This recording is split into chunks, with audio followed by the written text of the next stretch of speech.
Hi. I just went to see Josh Johnson, the comedian, um,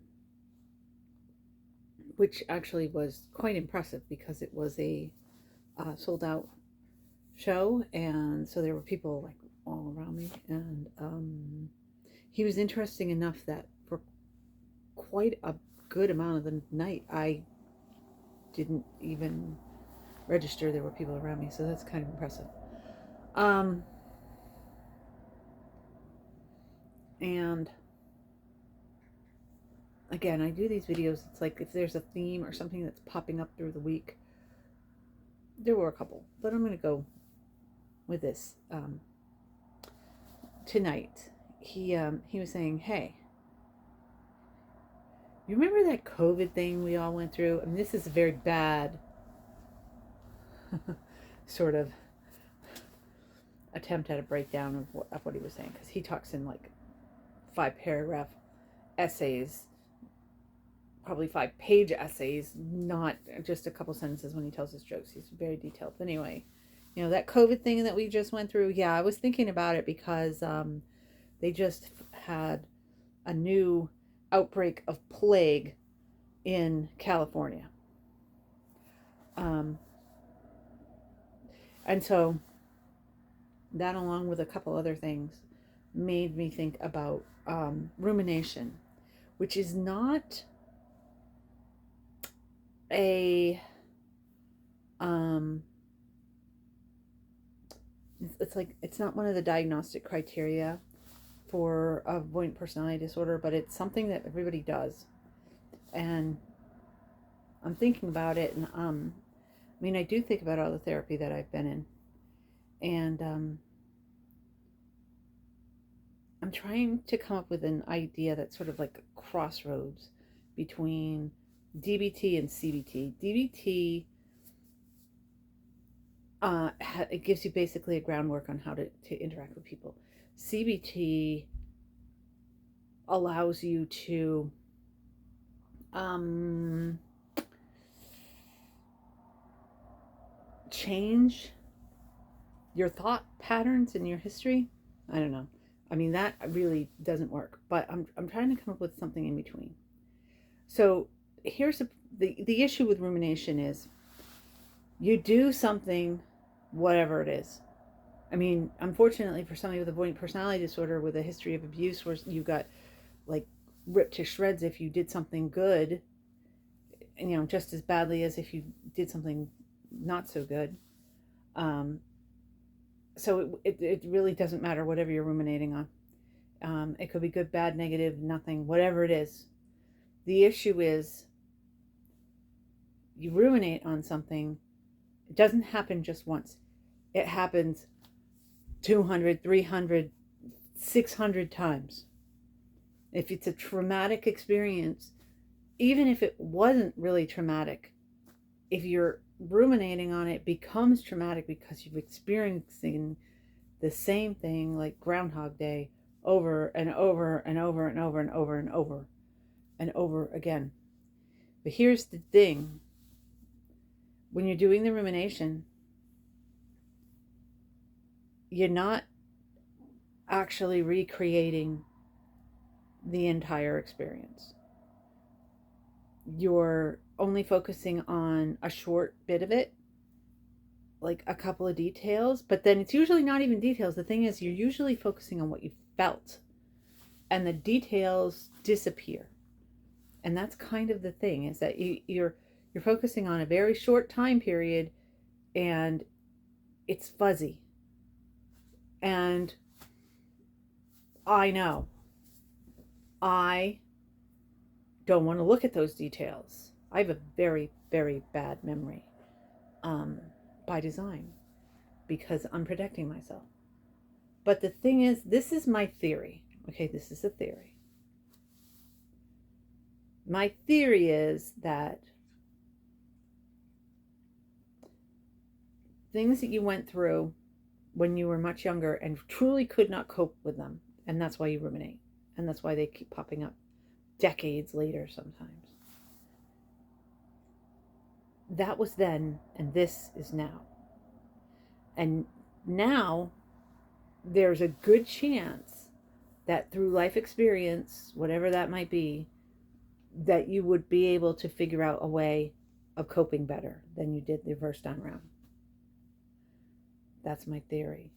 Because in my experience, it's absolutely true. I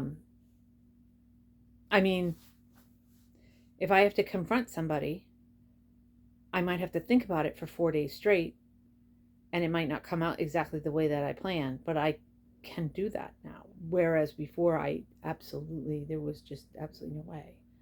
Could not do it. And I have a hunch that the things that we ruminate about are not things that would have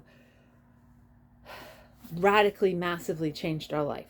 It's usually, I did this one awkward thing and I can't get it out of my mind. And then that's what the rumination is. And again, it's too difficult to actually focus on it. But I think, now again, this is like, it's a bit of DBT and a bit of CBT. DBT says if you have a thought that's like a negative thought, to let it come, don't fight it, don't push it away. Let it come, have the thought, and then let it go. See that you're not ruminating, that you're not trying to block it and it doesn't get stuck. That's the DBT part. CBT is like changing your thoughts about it, but that's not really what I'm talking about. I'm not talking about looking at it, sort of dissecting it and saying, should you have ever felt like this? Oh, give me a break. Yeah, I should have, or else I wouldn't be ruminating about it for decades. But the reason usually that you're ruminating about something is because this is a major source of danger to you, to have this type of experience. Even if it's like a superficial thing, it becomes huge if it wasn't like straight up symbolic, like the time you try to talk to somebody and they blew you off or something, and then you're like, okay, well, that is what I can't stop thinking about, and that is what I'm using as a scare tactic, as a protection tactic, so that I won't try to experience that again, because that was really painful and I'm not going to go through it again. And that is why you ruminate about things, is because they're doing something for you. You can't think that you're just torturing yourself. There's a reason for the torture. You're trying to remind yourself, don't do this. Don't do this. There are people who, as part of their recovery for, where they have to do something to help themselves, they literally have like timed texts to themselves to remind, do this, do this, do this, or like even as simple as, I want to drink so much water in a day. It's timed text to say time to drink a cup of water or something like that. That's what the point of these ruminations are. It's the same sort of thing. It's supposed to help you, but your mind has hijacked that, and what it thinks is help is actually detrimental to you, or it becomes detrimental over time. But the thing is this: if you, instead of veering away from the rumination or wishing it went a different way, like, instead of trying to block it off or rewrite it in your head in a way that is going to, cause an error message because it's not matching what actually happened, try to think of exactly what happened and think, I know back then you had to act in a certain way, and that's what you did. But now, would you do the same thing? Would you, if like the scenario that started, I'm not saying that would you just not do it at all. I'm saying, would you do whatever that was, and then the thing that happened that threw you off the rails, would you then act this truly? Would you act the same way? Maybe that's a possibility that you would, in which case, guess what? There's the thing that you need to work on, is to come up with a way that you're not going to completely shut down in that sort of situation, and that you can do like actual action to protect yourself.